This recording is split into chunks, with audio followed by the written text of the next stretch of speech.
Okay, hello everyone, here's another quick data analysis video, still focusing on visualizing data, creating plots of data. In this video I'm going to just explain quickly how to use the seaborn regplot method. So this is a really useful plot. So if you've got some data, you've analyzed it using a simple linear regression model, so one where you've got a scale independent variable and one scale dependent variable. You've probably got the output of your analysis, which gives you your coefficients and things like that. And sometimes it can be helpful to create a visualization of that so you can see what the trend in the data looks like. And seaborn's regplot is really useful for that. So it allows us kind of to create a scatter plot of data, and the regplot will fit a regression line. It will fit a regression model to the data. Okay, so as usual, I'm going to start by importing different libraries. I'm going to import pandas as PD, numpy as NP as usual, and I'm going to import matplotlib.pyplot as PLT, and seaborn, which is the main one we're going to be using, as SNS. So remember that seaborn kind of operates on a base of matplotlib. I often, when I'm kind of doing anything, analyzing data in Python, I often import pandas and numpy just kind of as a default. And people would probably say, well, you kind of don't need them. But in this case, you don't need them for everything. But in this case, I probably will need them to kind of wrangle some data in some way. So what I'm going to do to start with is just import a data set. And it's a data set called health. It's a data set in relation to health, which features in the Tabachnik and Fidel multivariate statistics textbook, which there's a number of editions of this. It's been around for quite a few years, and there are various data sets that the authors use and make available for people to analyze. So it is a textbook that I use on one of my postgraduate courses.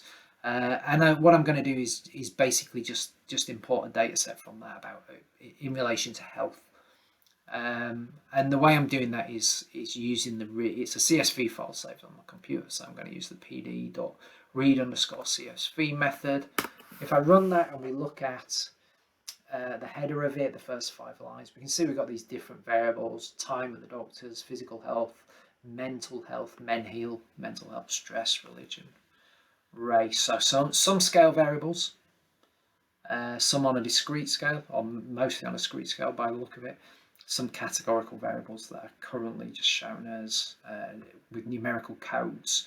But what I'll do to start with is just to show how straightforward it is to create a regression plot. Is I'm going to create a scatter plot with stress as on the x-axis and y-axis is going to be mental health scores. So this is going to create some sort of plot of the relationship between stress, which would be our independent variable, and some sort of mental health score as our dependent variable.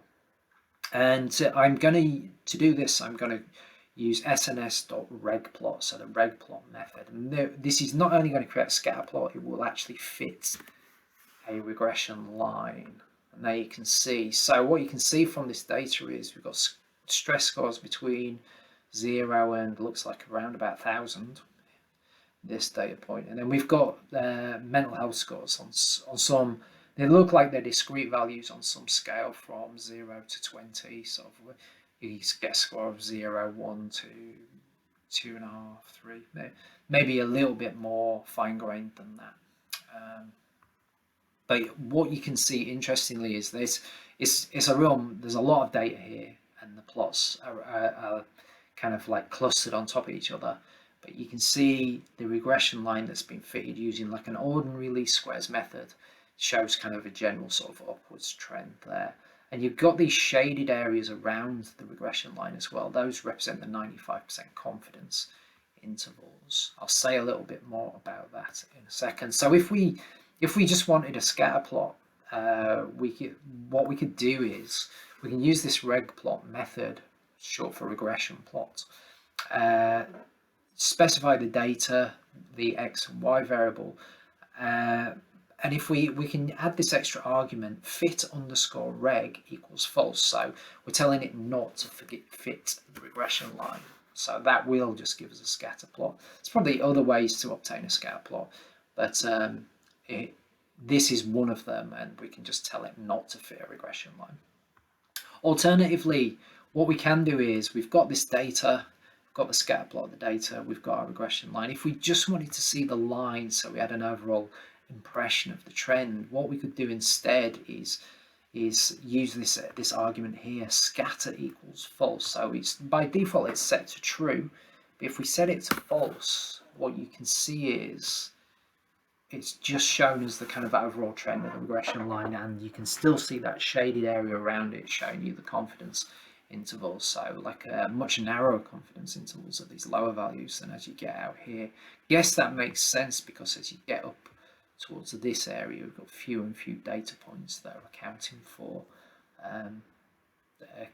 the position of the line.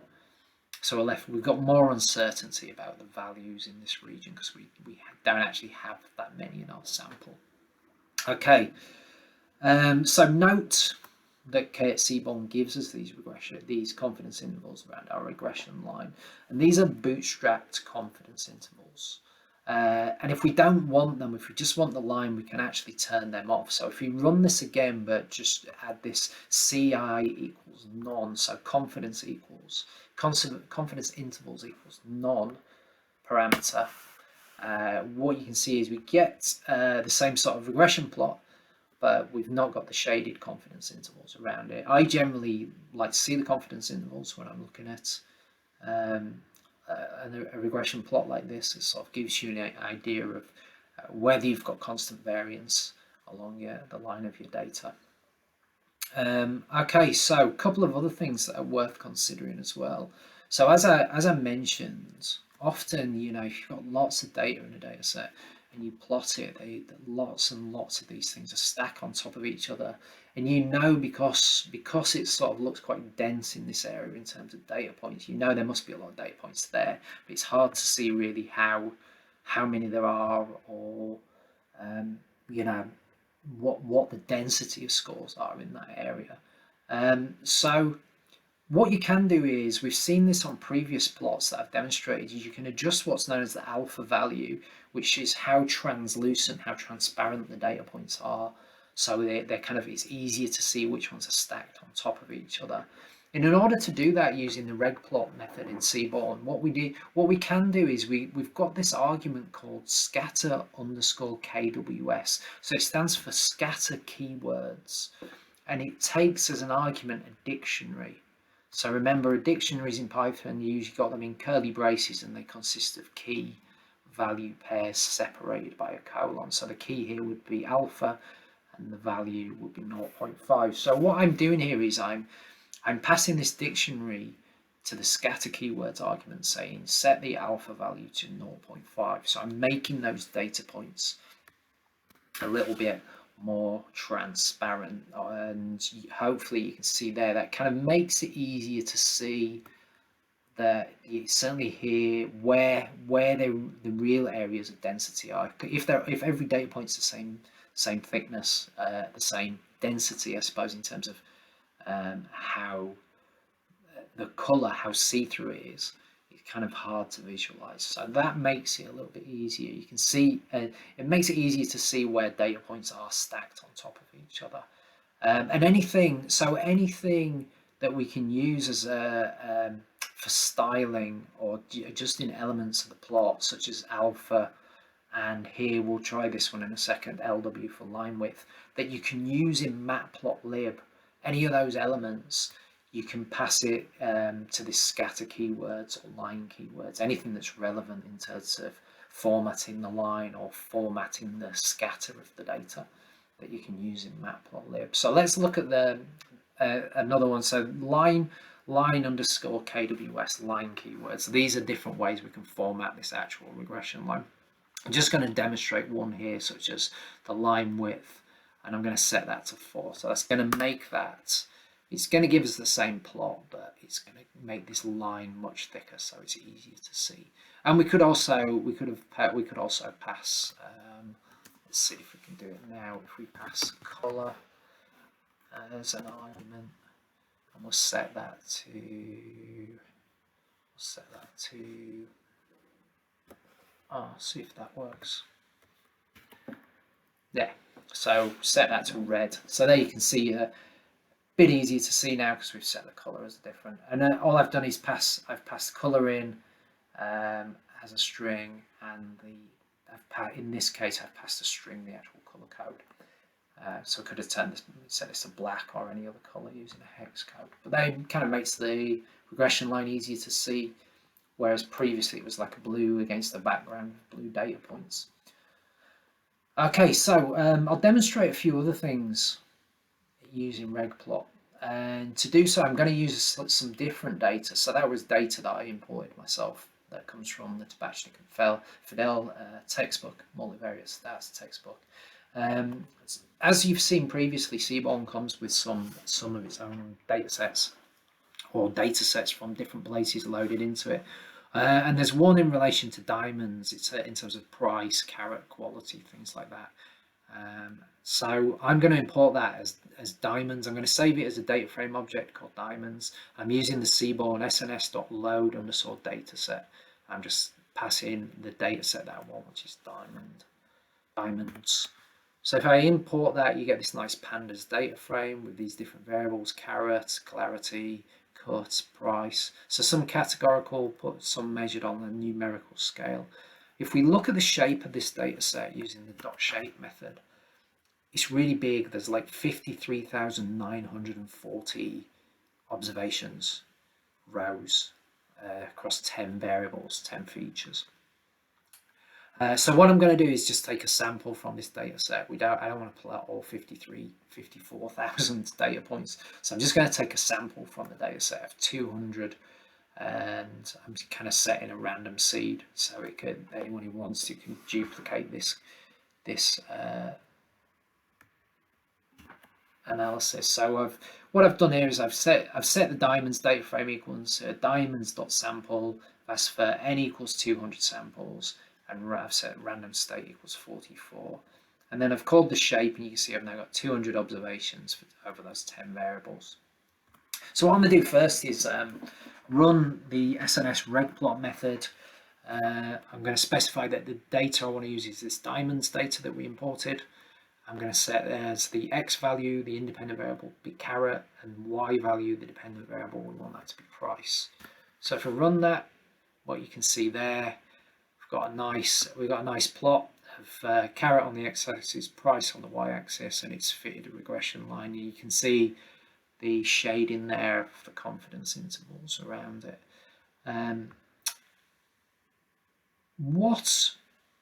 What would be interesting though is, I'll come back to this in a second, but the shape, we've fitted a linear model here, but the shape of the data isn't quite linear, but I'll come back to that in a second. But first, another thing I wanted to kind of illustrate using this data set, if we look here, we've got our price, which is obviously a numerical scale. We've got this categorical variable for cut, ideal, premium, good.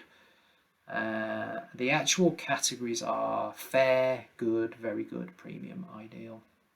So what I want to do is take that categorical variable and I want to map it to numerical values representing each of these groups. And what I'm trying to demonstrate is we're gonna consider these to be ordinal data, so equal intervals even, and I wanted to demonstrate a couple of things when you have, say, discrete data that's measured on a discrete scale. Okay, so what I'm going to do is create this new variable called cut discrete, or this new object called cut discrete, and I'm passing it a dictionary showing the mapping of each of those categories that is in the cut variable. So I'm just passing their names as strings and assigning a value to them of 1, 2, 3, 4, or 5. And then what I'm going to do is I'm going to take that, I'm going to create this new variable and append it to the diamonds data set. It's called cut_disc for discrete, as in discrete scale measurements. And I'm going to take the diamonds cut variable and I'm going to use the .map method, and I'm passing this cut discrete object which contains this dictionary to it. So if I run that and then run this underneath just to show the value counts for the different categories, shall we say, what we can see is 1, 2, 3, 4, 5. We've got 7 that are fair, 80 that are ideal, in that making up the 200 we've got in our data set. Okay, so what I'm wanting to do is use this kind of new ordered scale that represents the cut as the x variable, and then use price, say, as our y variable. But one problem we have here is, because this is just at the moment in data it'd be shown as an object, as a categorical variable. What I want to do is, if I pass it as it is to the regplot as the x variable, we'll get an error message because it's not necessarily ordered from min to max. So what I'm going to do is I'm going to take that variable, the discrete cut disk from diamonds, and I'm going to use this .cat.asOrdered method on it. If I run that, and then it should now be ordered so that when Seaborn tries to plot this, it can order it from minimum to max. Okay, so if I now run this SNS regplot, pass in this discrete variable and the price, there we go. What we get is we get value. The value of 1 was obviously fair, good, very good, premium, ideal, I think, something like that. But what you can see is you can tell we don't have continuous scores on the x variable. They take on discrete values, and it still fit the regression line as we would like. There's one issue we have here is it's kind of hard to see where all these data points are stacking up, how many data points we've got. So there are certain methods we can use in Seaborn which kind of make it easier to visualize that, or make that look. It doesn't change the data in any way, it just makes it look a little bit more. It creates a visualization that's a little bit more useful. But if I call the diamonds data set and the type of data, at the moment it's showing that cut discrete, so the one we've plotted on here is a category. So that's a problem. If we then because it's shown as a category, if we try to run this what's going to be a kind of jitter argument to sort of spread out the data points a bit, we'll get an error message. So what I'm going to do is I'm going to convert this to an integer, and to do that I'm going to pass that variable. I'm going to use pandas pd.factorize. If I run that and then we run data types again, you should see now that cut underscore disk is an integer. It's shown as the data type is shown as an integer. So that should work. What I'm going to do here is use this jitter argument. So I'm plotting the same plot as we created up here. This. But what it's going to do, what jitter does is it kind of moves the data points. It spreads them out a little bit over a little bit of space here. And these ones, so it gives you more of an impression of how many data points there are, because it's deceptive that they're all hidden because they're all stacked on top of each other in one line against their discrete values on the previous plot. So if I run that, there you can see what it's done. Essentially, it's kind of spread these out a little bit. It's created a bit of space between them, and it makes it easier for us to see.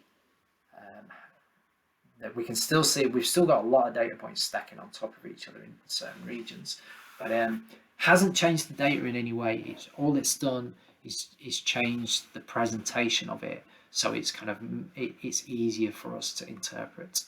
But there's another thing we can do. There are, as with most things when we use Seaborn, there are lots of different arguments and options we can use.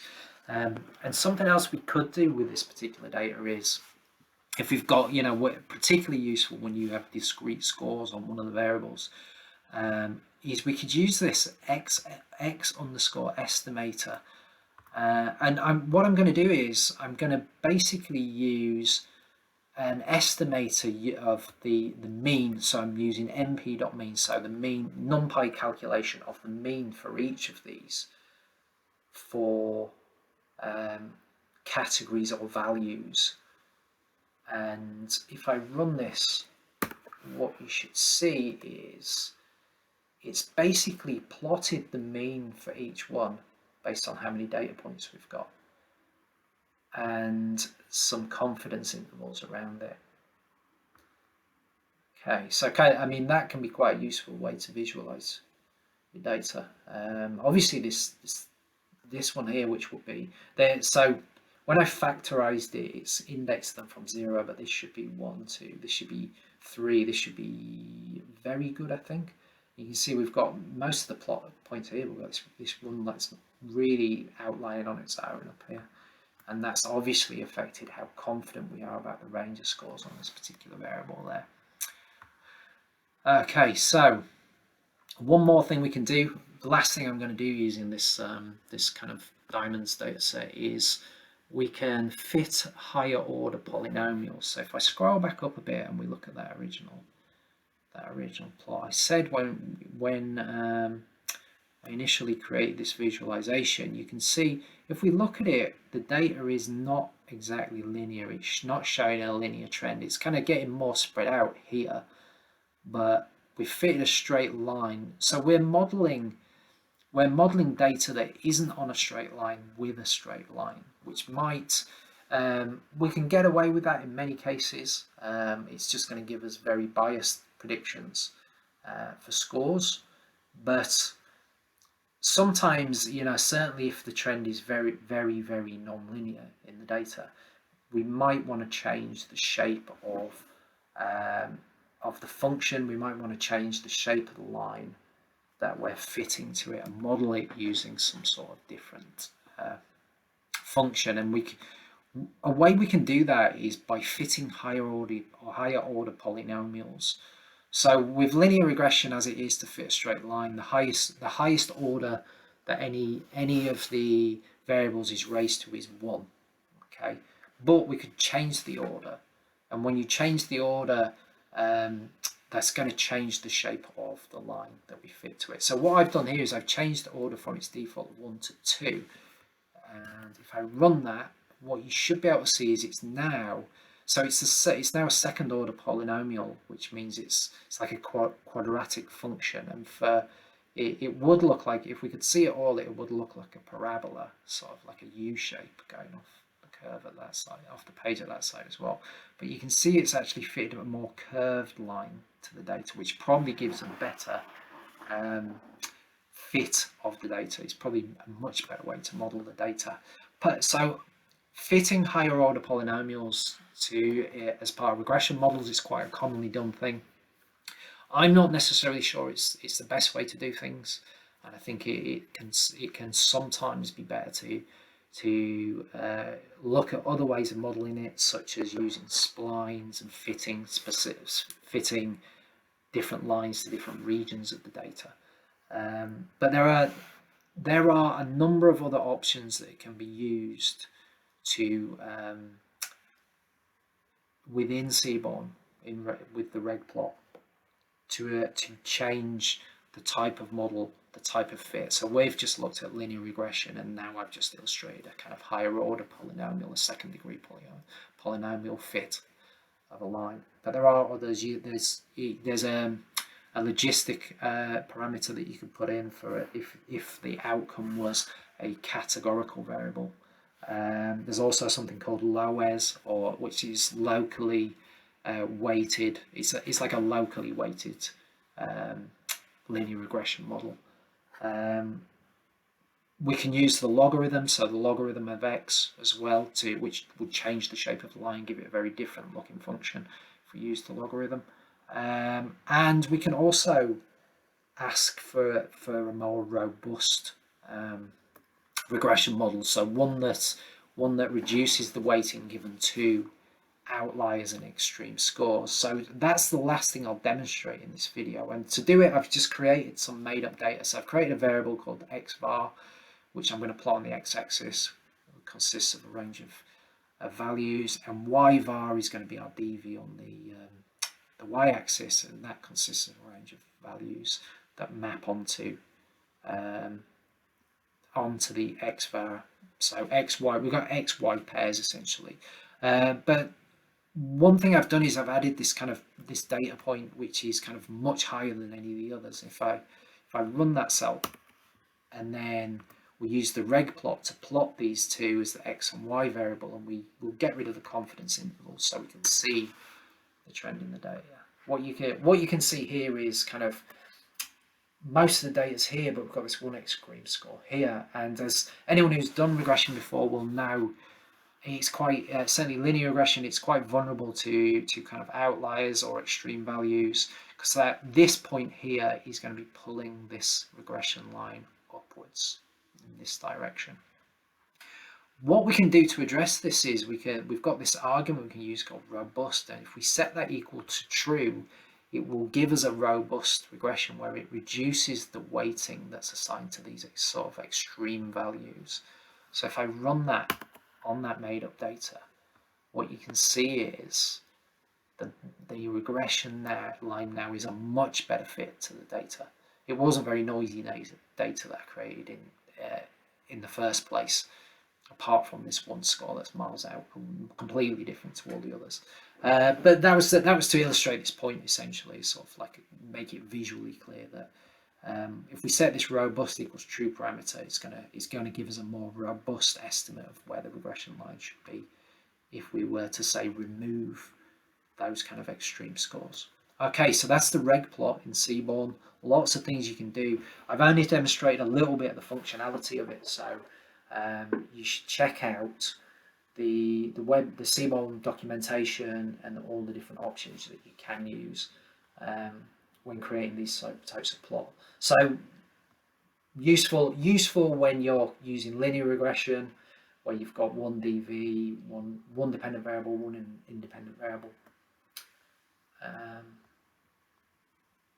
Yeah, and kind of quite good useful options for if you've got discrete data as well for one of your variables. Okay.